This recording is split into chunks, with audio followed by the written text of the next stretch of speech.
ओम नारायण नारायण नारायण नारायण। सभी मित्रों को राम राम। दोस्तों, अभी हम रिव्यू करने वाले हैं Malayalam crime thriller film Jana Gana मन का, या इसे हम एक लीगल ड्रामा भी कह सकते हैं।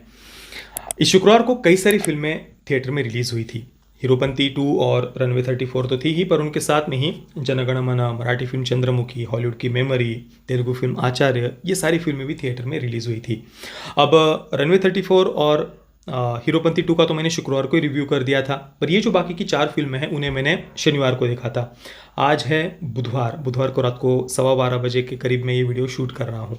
तो बीच में 3-4 दिनों में मुझे रिव्यू शूट करने के लिए समय ही नहीं मिला। माफ़ी चाहता हूँ इतना देरी से रिव्यू करने के लिए। तो ये जो चारों ही फिल्में हैं उनका मैं शॉर्ट में क्विक रिव्यू अभी बस मैं शूट करने वाला हूँ। इनमें से बस ये जो जनगण मन है इसके बारे में थोड़ा सा हम डिटेल में बात करने वाले हैं। तो इस फिल्म के जनगण मन, इस फिल्म के राइटर हैं शरीस मोहम्मद और इसे डायरेक्ट किया है डीजो जोस एंटनी ने। और फिल्म में मुख्य भूमिका में है पृथ्वीराज, सूरज वेंजरमुडू, ममता मोहनदास आदि आदि। और ये फिल्म कुल मिलाकर 2 घंटे और 45 मिनट की है, यानी काफ़ी बड़ी फिल्म थी। अब इस फिल्म को देखने के बाद में सबसे पहला भाव, सबसे पहला विचार जो मेरे मन में आया वो यही था कि भाई, राष्ट्रवादी फिल्म मेकर्स कब ऐसी फिल्में बनाना सीखेंगे।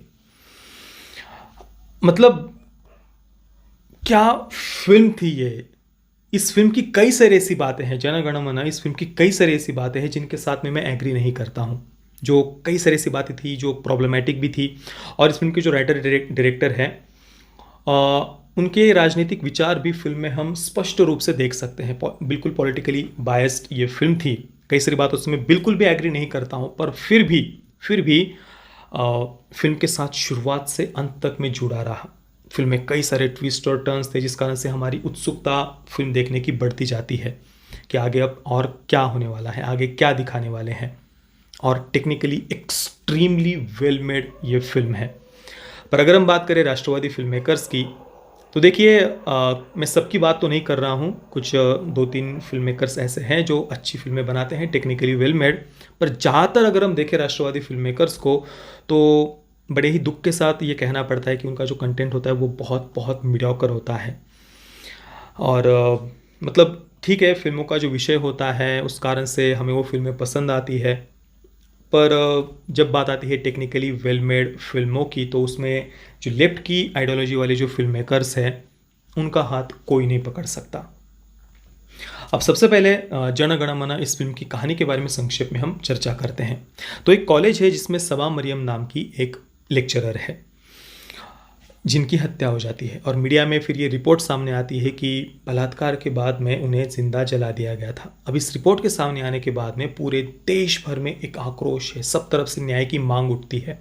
पर जो कॉलेज का मैनेजमेंट है वो इस घटना को कुछ खास ऐसा महत्व देता नहीं है। उल्टा सबा मरियम की शोक सभा में ही कॉलेज के मैनेजमेंट की तरफ से उनके लिए काफ़ी अपमानजनक बातें कही जाती है, सबा मरियम के मुस्लिम होने के कारण।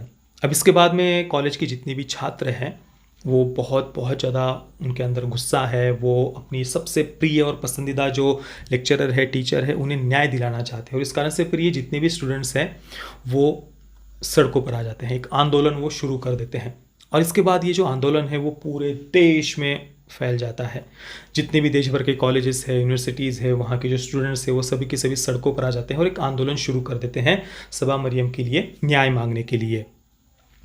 और ये जो आंदोलन उन्होंने पूरा, जिस प्रकार से फिल्म की शुरुआत में 15-20 मिनट में, 20-25 मिनट में दिखाया है, उसे देखकर स्पष्ट रूप से हम देख सकते हैं कि जो जेएनयू की लेफ्ट की आइडियोलॉजी वाले जो छात्र हैं, या टुकड़े टुकड़े गैंग जो भी कहिए, तो उन्हें एक प्रकार से जस्टिफाई करने का प्रयास किया है ऐसे लगता है। क्योंकि यहाँ पर फिल्म में जो आंदोलन दिखाए हैं वहाँ पर स्टूडेंट्स के हाथ में फांसीवाद से लड़ने के नारे वगैरह हमें दिखाई देते हैं। और भी कई सारी बातें हैं। इसके साथ ही एक रिपब्लिक टीवी जैसा एक न्यूज़ चैनल दिखाया है जो इन छात्रों को एंटी नेशनल कह रहा है। इस प्रकार की बातें फिल्म की शुरुआत में दिखाई है। हालांकि ये जो एंटी नेशनल वर्ड है वो देश में ऐसे ही कोई छात्र किसी के लिए न्याय की मांग कर रहे हो, मतलब इतना जघन्य अपराध जो सबा मरियम के साथ में हुआ है, उनके लिए कोई न्याय मांग रहा हो और उन्हें कोई एंटी नेशनल कहे, ये मतलब बहुत ही इलॉजिकल सी बात है। अब जिन्हें टुकड़े टुकड़े गैंग या इलॉजिकल कहा जाता है, वो लोग किस प्रकार के नारे लगाते हैं, फक ओम, फक हिंदुत्व के पोस्टर्स पकड़ना, हिंदुओं से आज़ादी या हिंदुत्व की कब्र खुदी की जैसी बातें, या बहुत मतलब अब मैं इसमें हम बोलने जाएंगे तो इतना कुछ बताया जा सकता है कि उसकी कोई सीमा नहीं है। इतने भयानक भयानक कुछ नारे हैं, पोस्टर्स हैं, जिनके बारे में हम यहाँ चर्चा भी नहीं कर सकते। वो सारे वीडियोस, वो सारे पोस्टर्स वगैरह सब हमने इससे पहले दिखाए हुए हैं हमारे चैनल पर। तो ऐसे स्टूडेंट्स जो मतलब हमारे जवानों की वीर गति को प्राप्त होने के बाद में जश्न मनाते हैं, नक्सलियों को महिमा मंडन करना वगैरह वगैरह, उन्हें टुकड़े टुकड़े गैंग या इंटरनेशनल वगैरह या जो देश के विरोधी नारे लगे थे वो उन्हें कहा जाता है। पर फिल्म में ये इतना जघन्य अपराध दिखाकर एक प्रकार से ऐसे उन स्टूडेंट्स को एक प्रकार से जस्टिफाई करने का प्रयास किया जा रहा है, ऐसा शुरुआत के 15-20 मिनट में हमें लगता है। पर फिल्म का विषय ये नहीं है। ये बस 15-20 मिनट तक, 20-25 मिनट तक शुरुआत का पार्ट था। इसके बाद में फिर इन्वेस्टिगेशन शुरू होता है और जो पुलिस ऑफिसर हैं जिनका नाम है एसीपी सज्जन कुमार, वो 4 लोगों को पकड़ भी लेते हैं जिन्होंने ये बलात्कार, जिन पर ये बलात्कार का आरोप है ऐसा वो बताते हैं। और उसके बाद में उन 4 का इनकाउंटर वो कर देते हैं। सज्जन कुमार तो बहुत पूरे देश भर में वो हीरो बन जाते हैं। पर ह्यूमन राइट्स वाले सज्जन कुमार, एसीपी सज्जन कुमार को कोर्ट तक खींच करके लेकर के आते हैं। अब फिर इंटरवल के बाद में ये पूरा कोर्ट रूम ड्रामा दिखाया है। जो पृथ्वीराज है, जिनका कैरेक्टर का नाम है अरविंद स्वामीनाथन, उनके पात्र की एंट्री फिर सेकंड हाफ में होती है। और सेकंड हाफ में भी मैंने बिल्कुल भी प्रिडिक्ट नहीं किया था कि ये फिल्म कहाँ पर हमें लेकर के जाने वाली है। सेकंड हाफ में भी कई सारे ट्विस्ट और टर्न्स हैं और बहुत सारी ऐसी बातें हैं जो ये फिल्म सही भी करती है। मतलब ये जो कुछ भी हम देखते हैं, कई सारे आंदोलन वगैरह देश भर में हम देखते हैं, अचानक से किसी घटना को बहुत तूल दे दिया जाता है, हाँ, तो उसके पीछे कैसे पॉलिटिकल एजेंडा होता है, प्रोपेगेंडा होता है, वो उन्होंने दिखाया है। हालांकि इस सब के पीछे भगवा ध्वज पकड़ने वाली पार्टी को उन्होंने दिखाया है, जो बिल्कुल फिल्म के एंडिंग का वाला जो 5-10 मिनट में उन्होंने ये बात दिखाई है।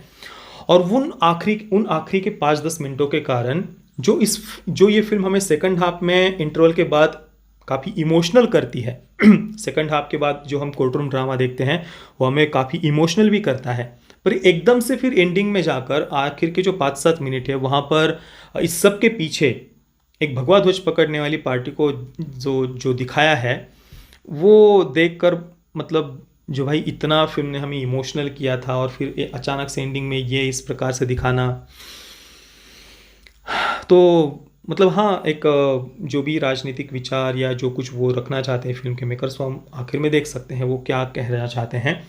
हालांकि केरला में मुझे जितना पता है कभी राष्ट्रवादी या भगवा ध्वज पकड़ने वाली पार्टी की सत्ता हो, ये मुझे याद नहीं है, पर ये फिल्म के एंडिंग में दिखाया गया है।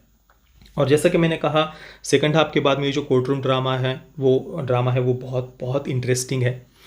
पृथ्वीराज, उनका परफॉर्मेंस भी फिल्म में बहुत बहुत बढ़िया था। और आगे फिल्म हमें क्या दिखाएगी, किस प्रकार से इन कैरेक्टर्स में चेंजेस होते जाते हैं आगे जाकर, उसको हम बिल्कुल भी गेस नहीं कर पाते हैं। और ये इस फिल्म का सबसे बड़ा प्लस पॉइंट है, ऐसा हम कह सकते हैं। इसके साथ ही फिल्म में हिंदुओं में जो जातिवाद है उसको भी फिल्म के जो राइटर डायरेक्टर है उन्होंने दिखाने का प्रयास किया है। मैं जनगण मन को दूंगा 9/10 स्टार्स।